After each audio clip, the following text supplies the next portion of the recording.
What's up? Welcome back to another weekly project update. And yeah, I know it's been more than a week. It's been about two, because I promised you guys I would not mention anything more about a particular Chevrolet diesel pickup truck. Told you guys we were done with that. I wasn't done with that. I had a few more smaller things I had to tend to. Had some dash lighting to fix. The four-wheel drive switch was weird. So it's just been a list of just small things that really weren't worth mentioning until today. So the last time that we drove this truck, we noticed that the cluster lighting had started to get pretty hard to see at night.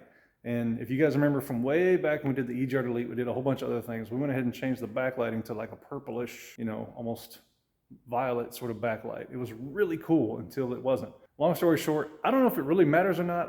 I've read conflicting reports one way or the other that the resistors have to be facing in a certain direction for current flow, and apparently we had them backwards. I had gone in and turned a bunch of them around, put some new LEDs in, and it was awesome. It was super bright, really vibrant, until today.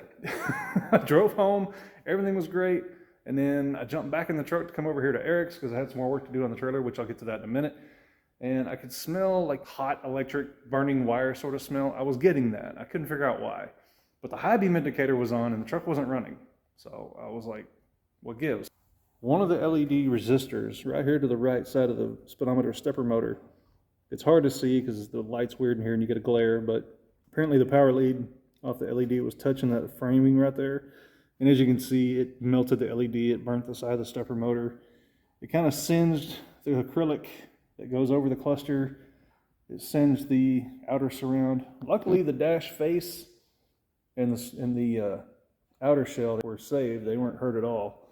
But yeah, no function. I had no instrumentation, I had no park indication, I had no mileage, nothing else worked. The only thing that would come on would be the high beam indicator.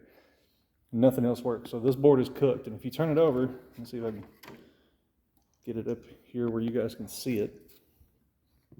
Yeah, you can see it kind of melted some of the circuitry there, and yeah, it's toast. So chalk that one up to experience. I've done like 3 or 4 of these clusters with no problems, and apparently just driving it around now, all of a sudden, I cooked this one. But in either case, went on eBay, found another one. The mileage won't be right, but what really matters at this point? The truck runs great. Mileage doesn't matter. Moving on. Talked about the trailer a minute ago.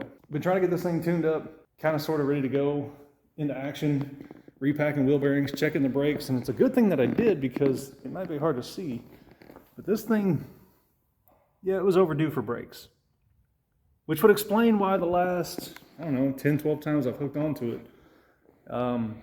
It didn't matter what I did with the brake controller under the dash. I never felt this thing tug against the truck, and now I know why. So I got some new shoes on order for this thing, and I'm going to take the drums tomorrow to get turned at the local parts store. Said they can knock it out in just a couple of hours, so that'll be great. All the wheel bearings have been repacked. I do have to get new rear seals for the drums, which I have ordered. I just got to go pick them up. And you might be asking, well, Gary, didn't you have a trailer with a winch on it? I do. This is my other one. This one doesn't weigh as much as the winch trailer. The winch trailer is kind of tongue heavy because of the winch and the big toolbox and all the stuff I have in it. This one doesn't weigh as much, even though it is a wood plank trailer. This one's only 16 foot long with a 2-foot dub. The other one's a full 20-foot deck with a 2-foot dub. So it's actually 22 feet. It's quite a bit longer. Plus it's got a full steel deck, which helps a lot of times, especially running that winch. The other reason I'm using this one is because almost 10 years ago now, I think it was 2016, somewhere back there, we put new fenders on this one, and the doors on the Challenger actually clear the fenders on this trailer. Why did I bring up the Challenger?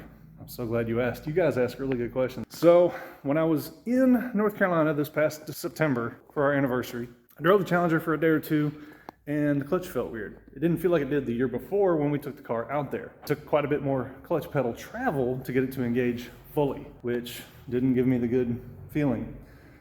We did replace that clutch. That is a center force clutch. It's kind of aggressive, which may be the reason why it wore so fast, especially, trying to creepy crawl your way into a military installation. You have that long line, you're on and off the clutch a lot.